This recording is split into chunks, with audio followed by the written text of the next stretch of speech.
Hi hello నమస్తే. నేను మీ కట్టా కార్తీక్. ప్రవీణ్ పగడాల మరణం అనేక వివాదాలకు, అనేక అనుమానాలకు తావిస్తున్న వేళ, ఈ వివాదాలకి, అనుమానాలకు చెక్ పెట్టగలిగే పోస్ట్‌మార్టం రిపోర్ట్ ఎప్పుడు రాబోతా ఉంది? ఆ పోస్ట్‌మార్టం రిపోర్ట్‌లో ఏం ఉండబోతా ఉంది?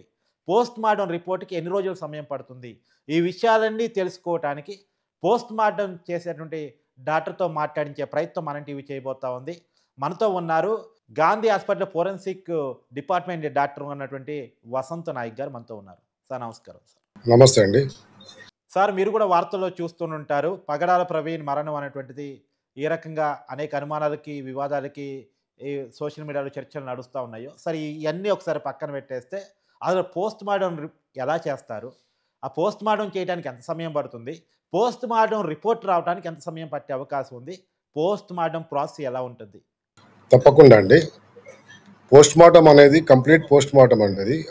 టోటల్‌గా బాడీని మేము ఎగ్జామిన్ చేసి, ఆ తర్వాత క్లోజ్‌గా చూస్తామన్నట్టు. ఫస్ట్ కామన్‌గా బాడీ ఏదైనా ప్రొసీజర్ ఎలా ఉంటుంది అంటే పోస్ట్‌మార్టం చేసే ముందుగా మాకు కన్సర్న్డ్ ఏదైతే పోలీస్ స్టేషన్ ఉంటుందో, ఆ పోలీస్ స్టేషన్ తరపు నుంచి మాకు ఒక రిక్వెషన్ వస్తుంది పోస్ట్‌మార్టం చేయమని.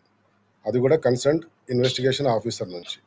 అలాగే వాళ్ళకున్న సంబంధించిన పంచనామా కానీ, రిలవెంట్ డాక్యుమెంట్స్ కానీ, అలాగే ఎనీ అదర్ ఎఫ్ఐఆర్ కాపీ అన్నీ కలిపి ఒక డాక్యుమెంటేషన్ ఇస్తారు పోస్ట్‌మార్టం చేయమని. ఆ పోస్ట్‌మార్టం ఇన్వెస్టిగేషన్ ఆఫీసర్ చేయమని రిక్వెస్ట్ మేము బాడీని వెళ్ళి ఎగ్జామిన్ చేస్తాము. బిఫోర్ దట్ బాడీని మాత్రం మేము ఎలాంటి ఎగ్జామిన్ చేయము. రిక్వెషన్ లేకుండా మాకు కూడా ఎలాంటి రైట్స్ లేవు. ఇన్వెస్టిగేషన్ ఆఫీసర్ పోస్ట్‌మార్టం చేయమని చెప్పేంత వరకు మాకు ఎలాంటి రైట్స్ లేవు.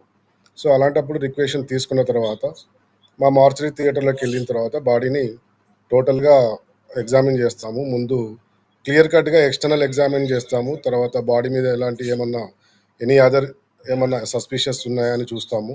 ఆ తర్వాత అంటే పోస్ట్‌మార్టం చేసేటప్పటికే పోలీసులు తమకున్న అనుమానాలు మీతో చెప్తారా? తప్పకుండా అండి. మేము ఇన్వెస్టిగేషన్ ఆఫీసర్ కలిసి ఆ యొక్క ఎలాంటి సిచ్యువేషన్లో మనిషి చనిపోయాడు అనేది వాళ్ళు చూచాయిగా ఇన్వెస్టిగేషన్లో మాకు టోటల్ డీటెయిల్స్ ఇస్తారు. దాని తర్వాతనే మళ్ళీ మేము పోస్ట్‌మార్టం చేయడం స్టార్ట్ చేస్తాం.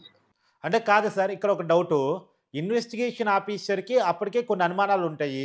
ఆ అనుమానాలు ముందే మీకు చెప్పేసి ఉంటే మీరు వాటినే నిజమని చెప్పే అవకాశం ఉంటుంది కదా జనరల్‌గా.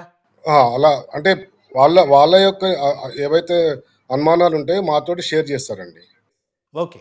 ఆ షేర్ చేసిన తర్వాత మేము మళ్ళీ అవి వింటాము. ఆ తర్వాత వాళ్ళకు సంబంధించిన ఏమన్నా ఉంటే ఆ పోస్ట్‌మార్టం బాడీ దగ్గరికి వెళ్ళిన తర్వాతనే మేము వాళ్ళకి ఆ అనుమానాన్ని క్లియర్ చేస్తాం అన్నట్టు. అంటే పోస్ట్‌మార్టం చేసే ముందు కేవలం ఇన్వెస్టిగేటర్ ఆఫీసర్ వర్షన్ మాత్రమే తీసుకుంటారా? కుటుంబ సభ్యుల వర్షన్ కూడా ఏమైనా తీసుకునే అవకాశం ఉంటదా? లేదండి. ఇన్వెస్టిగేషన్ ఆఫీసర్ వర్షన్ అనేది మాకు ఇంపార్టెంటు. అట్లాగే ఎందుకంటే he is the investigation officer కాబట్టి అతని వర్షన్ మేము తీసుకుంటాము, హిస్టరీ తీసుకుంటాం. కానీ మేము టోటల్‌గా ఇన్వెస్టిగేషన్ ఆఫీసర్ వర్డింగ్ మీద గానీ, దాని మీద గానీ డిపెండ్ కాదు. మాకు కావాల్సింది బాడీ ఇంపార్టెంట్. డిసీజ్డ్ బాడీ అనేది ఇంపార్టెంట్. సో డిసీజ్డ్ బాడీ మీరు చూసిన తర్వాతనే మేము పోస్ట్‌మార్టం కంప్లీట్ చేసిన తర్వాతనే వాళ్ళకెన్నో అనుమానాలు గానీ, ఏదన్నా డౌట్స్ గానీ క్లియర్ చేస్తాం. అంటే కుటుంబ సభ్యులతో పోస్ట్‌మార్టం ముందు గాని, వెనక గాని మీరు మాట్లాడతారా? ఎప్పుడైనా అసలు మాట్లాడరా? యాక్చువల్‌గా ఇది మెడికల్ లీగల్ కేస్ అండి. మాకు కుటుంబ సభ్యులతోటి గానీ, వాళ్ళ యొక్క రిలేటివ్స్ తోటి గానీ ఎలాంటి సంబంధం ఉండదండి. మాకు కావాల్సిందేందంటే బాడీతోటే సంబంధం మాకు. ఓకే. డిసీజ్డ్ బాడీతోటి, చనిపోయిన వ్యక్తితోటే సంబంధం మాకు. ఓకే. అది మెడికల్ లీగల్ కేస్ కాబట్టి. ఒకవేళ గిట్ట వాళ్ళకేమన్నా డౌట్స్ ఉండి అలా ఉంటే వాళ్ళు ఇన్వెస్టిగేషన్ ఆఫీసర్ ముందే వ్యక్తం చేస్తారు. వాళ్ళకేమన్నా ఇంకా డౌట్ ఉంటే మా దగ్గరికి తీసుకొస్తే మేము వాళ్ళతోటి ఎక్కువ మాట్లాడడం అంటూ ఏముండదు. చాలా తక్కువ సిచ్యువేషన్‌లలోనే మాట్లాడతాము. ఎందుకంటే అది medical legal under police home department కాబట్టి దాన్ని మేము ఎక్కువగా తీసుకోము. ఇన్వెస్టిగేషన్ ఆఫీసర్ వాళ్ళ యొక్క డిపార్ట్మెంట్‌నే కన్సిడర్‌గా తీసుకుంటాము. సార్ పోస్ట్‌మార్టం చేసిన తర్వాత కూడా కన్‌ఫ్యూజన్స్ ఉంటాయి కొన్నిట్లో? అలా ఏమి ఉండదండి. ఒకసారి కంప్లీట్‌గా పోస్ట్‌మార్టం చేసిన తర్వాత 100% మేము కాజ్ ఆఫ్ డెత్‌ని వెతకడానికి ట్రై చేస్తాము. సో, కన్‌ఫ్యూజన్ అంటూ ఏముండదు. ఒకవేళ కన్‌ఫ్యూజన్ ఏమన్నా ఉంటే మేము దానికి సంబంధించిన లేకుంటే విజిరాస్ గానీ అలాంటివి పంపిస్తాం. ఎందుకంటే కంప్లీట్‌గా క్లోజ్డ్ ఐస్ తోటి చూస్తాం కాబట్టి. సో, దాంట్లో మాకు కంప్లీట్‌గా పోస్ట్‌మార్టం చేస్తాం కాబట్టి 100% మేము కాజ్ ఆఫ్ డెత్ ఇవ్వాల్సిందే కాబట్టి అందులో కన్ఫ్యూజన్ ఏమి ఉండదు. సార్ ఇప్పుడు ఒక విషయం చెప్పండి. ప్రవీణ్ పగడాల మరణం తెలుగు రాష్ట్రాల్లో ఎంత సంకేషమైందో మీకు కూడా తెలిసి ఉండొచ్చు. ఆయన మరణంలో మద్యం తాగి డ్రైవ్ చేయటం వల్లే ఆయన యాక్సిడెంట్ ప్రమాదానికి గురయ్యాలన్నటువంటి వార్తలు బయట వినపడతా ఉన్నాయి. ఒకవేళ అదే నిజమైతే ఒకవేళ మద్యం తాగిన వ్యక్తిని పోస్ట్‌మార్టం గుర్తించొచ్చుగా మద్యం తాగాడు అనేటువంటి విషయాన్ని? పోస్ట్‌మార్టం చేసిన తర్వాత ఎప్పుడైతే మేము కంప్లీట్‌గా బాడీ క్యావిటీస్ ఓపెన్ చేస్తామో, దానికి సంబంధించిన వాటికి మేము కంపల్సరీ విజ్రా పంపిస్తాము ఫోరెన్సిక్ సైన్స్ ల్యాబొరేటరీకి. సో, దాంట్లో ఒకలిగిట అతను మద్యం దాంట్లో ఏమని పంపిస్తామంటే బ్లడ్ తీస్తాము, యూరిన్ తీస్తాము, స్టమక్ కంటెంట్స్ తీస్తాము, తర్వాత పీస్ ఆఫ్ లివర్ గానీ, తర్వాత పీస్ ఆఫ్ కిడ్నీ గానీ, ఇంటెస్టైన్స్ గానీ వాటన్నిటిని పంపిస్తాం ఫోరెన్సిక్ సైన్స్ ల్యాబొరేటరీలో. సో, అందులో కంపల్సరీ ఒకలేట సపోజ్ ఎవరైనా గానీ, ప్రవీణ్ అనే కాదు, ఎవరు తాగినా గానీ ఫోరెన్సిక్ సైన్స్ ల్యాబొరేటరీ రిపోర్ట్ ప్రకారమే తాగాడా లేదా అనేది మాకు కంపల్సరీ రిపోర్ట్ వస్తుంది. సో, దాని ప్రకారం మేము అందులో ఆల్కహాల్ ఉందా లేదా అనేది చెప్పగలుగుతాం. సార్ అంటే ఫోరెన్సిక్ అంటే మీరు పోస్ట్‌మార్టం చేసిన తర్వాత కూడా రిపోర్ట్ మొత్తం ఫోరెన్సిక్ ల్యాబ్‌కి పంపించిన తర్వాత ఆ ల్యాబ్ ద్వారా మాత్రమే మీరు అతను ఆల్కహాల్ తీసుకున్నాడా లేదా అనేది ఐడెంటిఫై చేస్తారు. అంతేనా?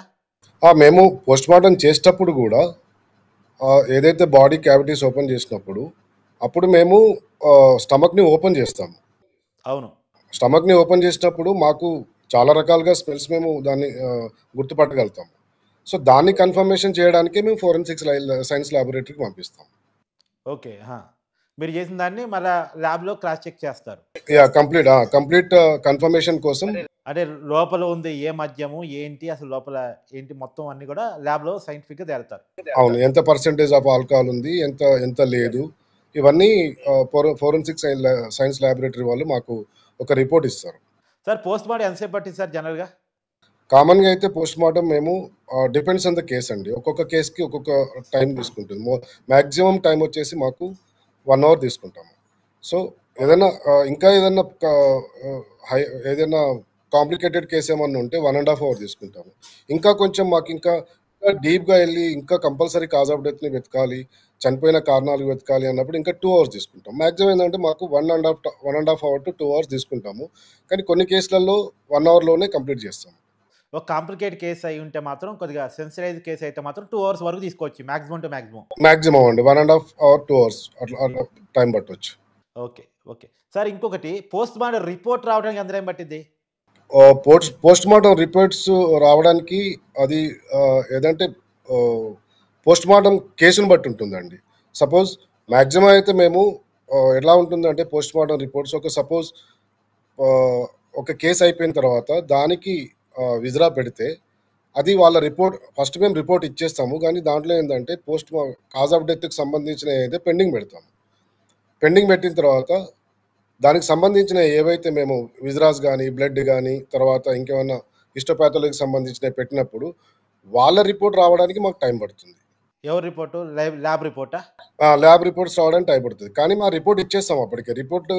మా రిపోర్ట్ ఇవ్వకుండా అక్కడ వాళ్ళు హిస్టోపాథాలజీ వాళ్ళు గానీ, మైక్రోబయాలజీ వాళ్ళు గానీ ఎనీ ఇన్వెస్టిగేషన్ వాళ్ళు గానీ అక్కడ వాళ్ళు కంపల్సరీ మా రిపోర్ట్ కంపల్సరీ మేము పంపించాల్సిందే. సార్ మీ రిపోర్ట్ తర్వాత కూడా cause of death reasons postmortem చేసేదే కాజ్ ఆఫ్ డెత్ తెలుసుకోవడం కోసం కదా! అవునండి.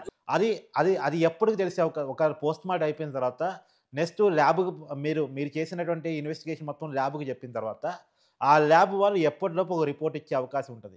వాళ్ళది టైం పట్టొచ్చు సార్ మేడం. కొన్నిసార్లు 1½ మంత్ పట్టొచ్చు, కొన్నిసార్లు 2 మంత్స్ పట్టొచ్చు. ఎందుకంటే వాళ్ళకున్న లోడ్ ఆఫ్ వర్క్‌ని బట్టి ఉంటుంది అది. సో, వాళ్ళకి కూడా forensic so cause of death తెలవటానికి 1 మంత్, 1½ మంత్ కూడా పట్టొచ్చు. మినిమం 3 మంత్స్ పట్టొచ్చండి. 1½ మంత్స్ టు 3 మంత్స్ పట్టొచ్చు. ఎందుకంటే వాళ్ళకి కూడా ఎక్కువ లోడింగ్ వర్క్ ఉంటుంది. వాళ్ళు సీరియల్స్ ప్రకారం చేస్తారు కాబట్టి. మీరు పోస్ట్‌మార్టం చేసిన వెంటనే ఇలానే చనిపోయారని చెప్పడానికి ఉండదు. దాదాపు ఇది మొత్తం పోస్ట్‌మార్టం రిపోర్ట్ తెలవటానికి దగ్గర 3 నెలల వరకు పట్టే అవకాశం ఉంటదంటారు. లేదండి, అలా ఏం లేదు. ఓన్లీ ఏదైతే ఫోరెన్సిక్ సైన్స్ ల్యాబొరేటరీకి పంపిస్తామో ఆ కేసులలోనే cause of death, opinion of death delay ఉంటుంది. రిమైనింగ్ ఏవైతే ఫోరెన్సిక్ సైన్స్ ల్యాబొరేటరీకి మేము పంపించామో వాటికి మాత్రం మేము వితిన్ 1 వీక్‌లో గానీ 15 డేస్‌లో గానీ ఇష్యూ చేసేస్తాం. అంటే ఏదైనా పర్టిక్యులర్ రీజను కొద్దిగా చెక్ చేసుకోవాలి 1-2 సార్లు అనుకుని ల్యాబ్‌కి పంపించిన విషయంలో లేట్ అవుద్ది. లేట్ అవుతుంది. మామూలుగా అయితే వెంటనే వెంటనే ఇచ్చేస్తాం. మీ రిపోర్ట్‌లో కాజ్ ఆఫ్ డెత్ కూడా పెట్టేస్తారా? 3-4 డేస్ వర్కింగ్ డేస్‌లో కూడా కాజ్ ఆఫ్ డెత్ ఇచ్చేస్తాం కూడా. ఓకే. కొన్ని కేసులలో 48 అవర్స్ లోపు ఇచ్చేస్తాము. అంటే దానికి మాకు clear cut cause of death ఉండి దానికి మేము కెమికల్ అనాలిసిస్‌కి ఏది పంపించకపోతే అలాంటి వాటికి మేము వర్కింగ్ డేస్ 3-4 1 వీక్ లోపల ఇచ్చేస్తాము. ఒక వివాదం లేని కేసుల్లో.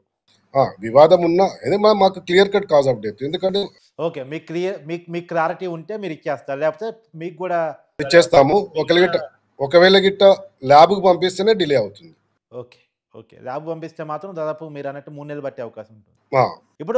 ఇప్పుడు మద్యం తాగాడన్న కేసు మేబీ ల్యాబ్‌కి పంపించే అవకాశం ఉంటదిగా జనరల్‌గా? కంపల్సరీ అండి. ఎనీ రోడ్ ట్రాఫిక్ యాక్సిడెంట్‌లలో ఏముంటుందంటే మాకు కంపల్సరీ రోడ్ ట్రాఫిక్ గానీ ఎనీ అదర్ సస్పిషియస్ డ్రెస్‌లో గానీ అలాంటి వాటిలో మేము కంపల్సరీ విత్‌డ్రా పెడతాము. అంటే మా ఫైండింగ్స్‌లో ఇతను ఆల్కహాల్ కన్జంప్షన్ చేశాడు అని అనిపిస్తే పెడతాము. కొన్ని నార్మల్‌గా రొటీన్‌లో కూడా పెట్టేస్తాము. సరే. ఇప్పుడు జనరల్‌గా ఇప్పుడు ఒక అంచనాగా ఈ ప్రవీణ్ పగడాల అనేది ఇప్పుడు రోడ్ యాక్సిడెంట్ కేసు. ఇప్పుడు డ్రంక్ అండ్ డ్రైవ్ కేసు అనిపిస్తే గనక ఒకవేళ 60 రోజులు పట్టే అవకాశం కూడా ఉండొచ్చంటారు. అంతేనండి. Yeah! Thank you sir. Thank you so much. Welcome అండి.